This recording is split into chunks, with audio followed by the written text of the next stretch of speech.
Halo teman-teman dan selamat datang kembali. Ada kabar baru nih dari Bursa Efek Indonesia. Mereka baru aja ngeluarin kebijakan yang bisa dibilang bakal mengubah cara kita main saham. Nah pertanyaannya buat kita investor retail, ini artinya apa? Yuk kita bedah bareng-bareng. Oke, pernah nggak sih teman-teman ngalamin kejadian kayak gini? Kalian beli saham, kelihatannya bagus nih fundamentalnya. Pas mau dijual, sepi, nggak ada yang nawar, harganya turun terus, dan kita cuma bisa nonton. Nah, rasa frustrasi dan cemas inilah inti dari masalah yang mau kita bahas, likuiditas. Nah, sebelum kita ngomongin solusinya, kita harus paham dulu dong akarnya. Jadi, apa sih sebenarnya masalah likuiditas ini? Gini deh, biar gampang. Bayangin pasar yang liquid itu kayak pasar Tanah Abang pas mau lebaran. Ramai banget kan? Banyak yang mau beli, banyak yang mau jual, harganya juga relatif stabil. Nah sebaliknya, pasar yang nggak liquid itu kayak toko kelontong di gang sempit tengah malam. Sepi, cuma 1-2 orang. Kalau kamu mau jual barang cepet-cepet, ya terpaksa harus banting harga. Kebayang kan bedanya? Intinya apa? Pasar yang nggak liquid itu bahaya banget buat kita, para investor retail. Kita bisa nyangkut di saham yang merugi, kena biaya transaksi yang gede, dan dibikin panik sama harga yang naik turun nggak jelas.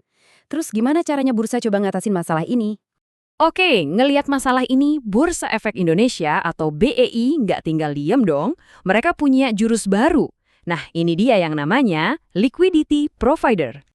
Gampangnya gini, anggap aja liquidity provider atau LP ini semacam pembeli dan penjual siaga. Tugas utama mereka itu satu, selalu ada di pasar. Siap nampung barang kita pas mau jual dan siap jual pas kita mau beli. Jadi pasar nggak akan pernah sepi banget. Terus, gimana cara mereka kerja dan dapat untung? Simpelnya, LP itu selalu pasang dua harga. Harga beli atau bid, dan harga jual atau ask. Untungnya dari mana?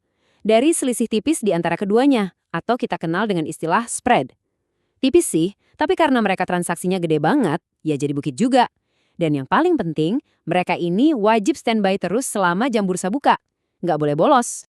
Kebijakan ini juga nggak ujuk-ujuk ada ya. Prosesnya panjang, mulai dari aturan OJK sampai diskusi-diskusi sama pelaku pasar. Ini nunjukin kalau perencanaannya cukup matang. Dan sampai sekarang, udah ada 402 saham yang masuk daftar loh. Bahkan ada 9 perusahaan sekuritas, termasuk dari luar negeri, yang udah minat jadi LP. Setiap kebijakan baru pasti datang dengan janji-janji manis kan? Nah, sekarang kita lihat sisi positifnya. Apa aja sih manfaat yang diharapkan dari program LP ini buat kita? Para pendukung kebijakan ini yakin banget. Pertama, pasar bakal lebih adem, nggak liar kayak roller coaster. Kedua, ongkos transaksi kita bisa lebih murah, soalnya selisih harga jual belinya makin tipis. Dan yang paling penting nih, kita nggak perlu lagi was-was nyangkut di saham yang susah dijual. Harapannya, semua ini bisa bikin kita lebih pede buat investasi. Nih, dengerin kata Pak Budi Frensidi, seorang pengamat pasar modal.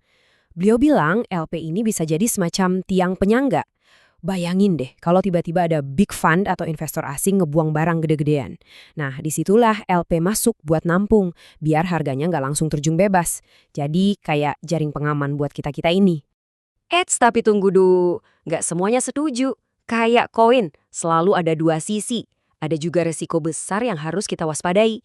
Yuk kita dengerin suara-suara yang lebih kritis. Nah, ini dia suara kontra yang cukup keras dari Pak Teguh Hidayat. Kekhawatiran terbesarnya apa? Harga saham jadi palsu.